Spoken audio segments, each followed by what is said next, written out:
Hi, Guy. How are you? Hi, Rachel. Good. How are you?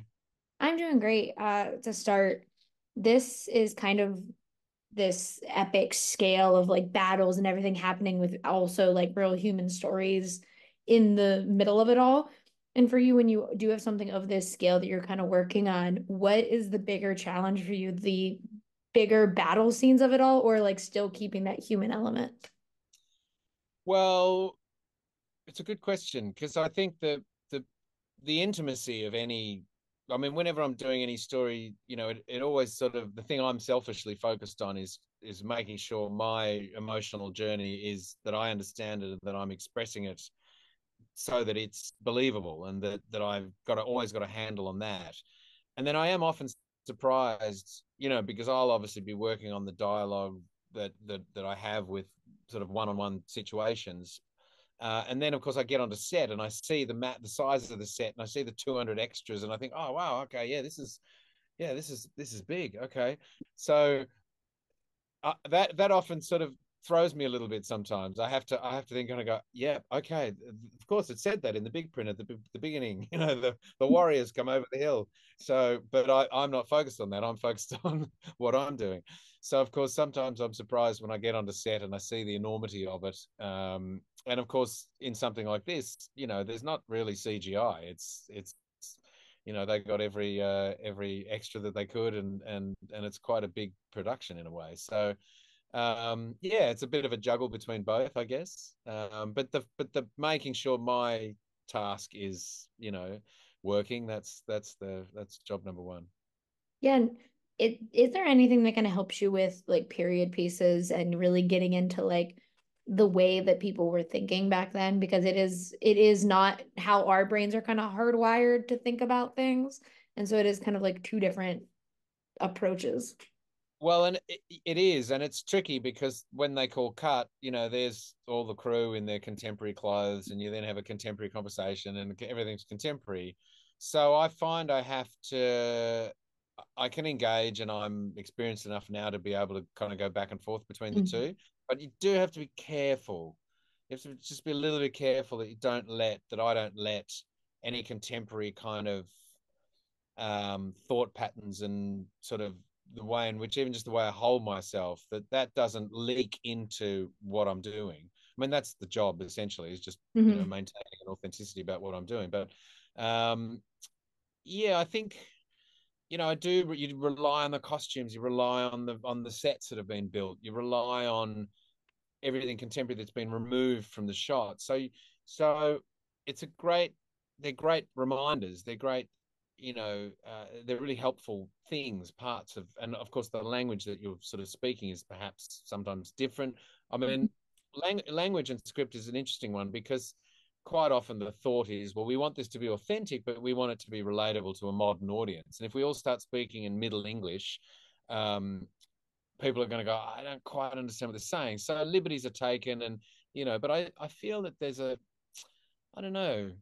And the funny thing is, when you rehearse a bit and once you sort of get into it, you probably do things subconsciously, really, without sort of noticing so much. And then it's not until you watch the finished film and you go, wow, this really works. This is all really working. So it's tricky doing a period piece, but it's also really inviting and interesting because you do get to imagine another world, like a different world, like being on another planet almost, and kind of going, wow, what's this? What are the things that I don't know? Mhm. I don't have air conditioning. I don't have deodorant. I don't have a car. I don't have these things that we all take for granted now. Yeah. And I like to ask this question, and I think it really applies for you because you're sitting around a bunch of musical instruments. But I always like to ask because when I did acting school, I used to make playlists and things to get into the mindset of a character, and like music was a big part of what I did. So I always wondered, is there like, are you very musically inclined when you are prepping a character and like trying to figure out how they would think or feel about music or no? It is a good question. Uh, I mean, you don't need me to tell you that it's a good question, so I apologize for that. Um, it's funny. I actually find it condescending if you're watching a news report and someone said, "Good question." So I'm really sorry that I'd No, said that. that's so funny because I think most of us feel the opposite. We're like, yeah, I got good questions. Oh, okay. Love Okay, it. good. Well, but it's a good point because I am musical, and I suppose I might end up sometimes I end up choosing some music to take with me when I'm on a job. And it may not actually have a lot to do with the character I'm playing and what that character might listen to, Mhm. but it can end up being just little markers of stability. And it may be, for example, I might take a Jeff Buckley CD on a job because I just love the Jeff Buckley CD anyway. So I take it with me. I play it in the car.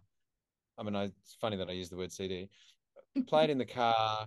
And even though it has nothing to do with the film I'm doing, the fact that I listen to it every morning when I drive to work gets me back into the same, it just takes me. So it's a sort of a device to use, even though you can't literally see what the connection is.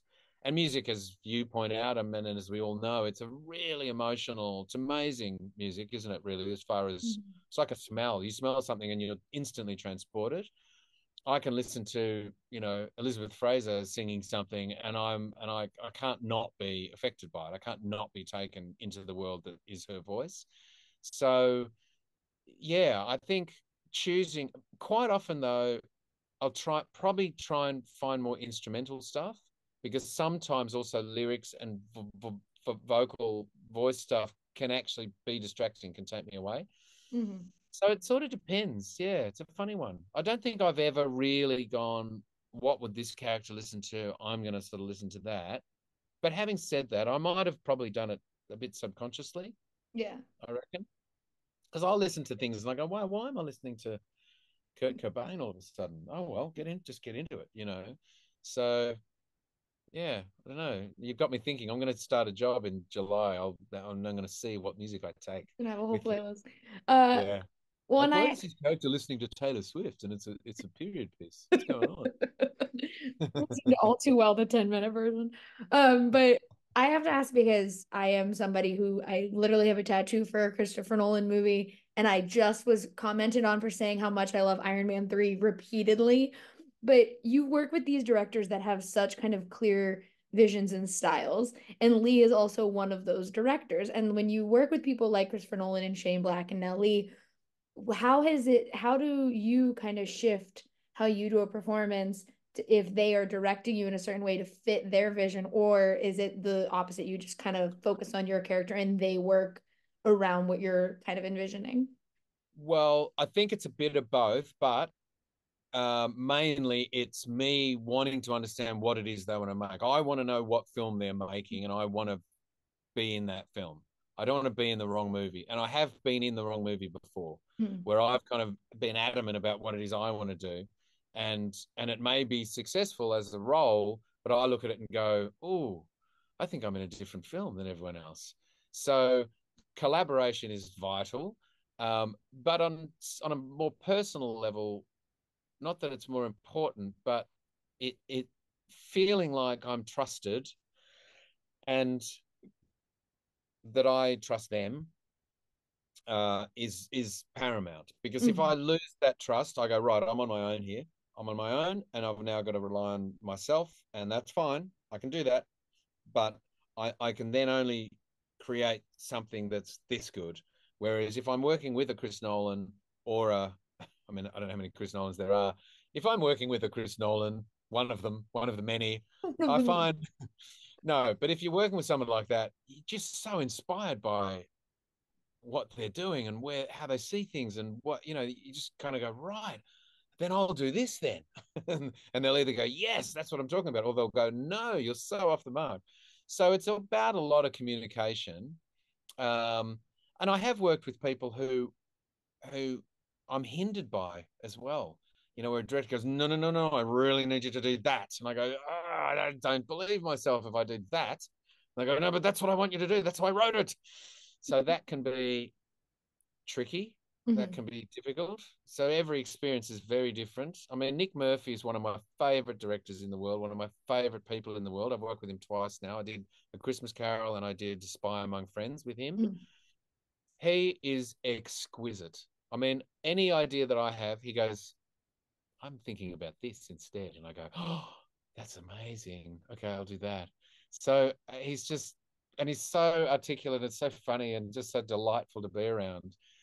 So I find I love being inspired by directors. Hmm. I love seeing what they see and going, I want to do this for you. You know, Yeah. that's the best. That's the best thing because then I go, I wouldn't have thought of that. And then I do something I've never done before. Oh my gosh, I love it. And thank you for trying for me today, or for me, with me today. I really appreciate Pleasure. it. Before I leave, I have to say my home had a Christopher Nolan themed Halloween party last year, and literally three different people came with cameras and would just take pictures of people and write Wow, things on them and just hand them throughout the party. brilliant. And what's the? You said you've got a Christopher Oh, Nolan tattoo. yeah. It's the birdcage from The Prestige, but Oh like from wow, the poster from it. yeah, brilliant. I wonder if I should get a Christopher Nolan tattoo. Maybe I should get You should, just for the remember just lulls of remember it. Sammy Jankis on my hand or Yeah. something. Yeah. But thank you so Well, much for talking with me. I really appreciate it. pleasure. Great Have to a great talk to you. one. All right, see Thanks, you, Rachel. Rachel. Bye.